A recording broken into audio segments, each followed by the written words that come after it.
Bienvenue sur notre chaîne Épigène consacrée à la médecine de longévité en pleine santé. Alors parlons aujourd'hui du tabac, car nous avons mis au point un protocole pour vous aider à arrêter de fumer. Tout le monde sait qu'arrêter de fumer est un réel défi autant pour les fumeurs que pour les spécialistes. Pendant plusieurs années, nous avons analysé les succès et les échecs de toutes les techniques et surtout pourquoi les rechutes, elles, sont si fréquentes. En fait, depuis qu'on a découvert comment fonctionne le circuit de la dopamine, c'est-à-dire le circuit du plaisir, on comprend pourquoi il est si difficile d'arrêter de fumer. Donc la stratégie que nous avons mise en place est donc d'arriver à tromper le cerveau.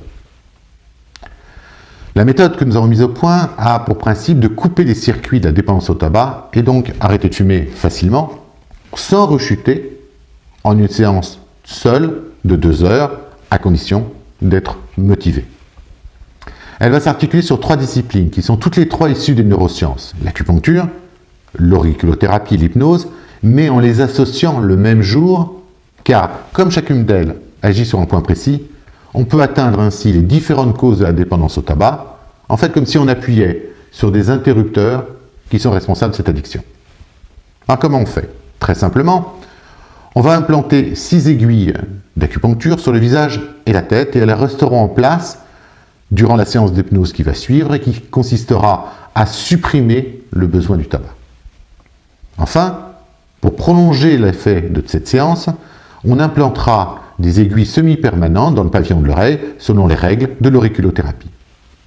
Ensuite, on apprendra au patient la cohérence cardiaque qu'il devra pratiquer pendant 21 jours, plusieurs fois par jour.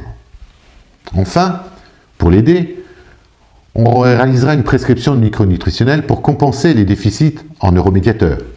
En premier, le tryptophane, qui va servir à stimuler la production de sérotonine, le tyrosine pour stimuler la production de dopamine, le magnésium anti-stress, du kudzu, qui est une plante anti-addiction en provenance d'Asie du Sud-Est, et enfin, des probiotiques pour rééquilibrer la flore intestinale qui a été endommagée par le tabac et les adjuvants. Ce qui est primordial dans cette méthode, c'est qu'elle exerce une désintoxication dans l'organisme.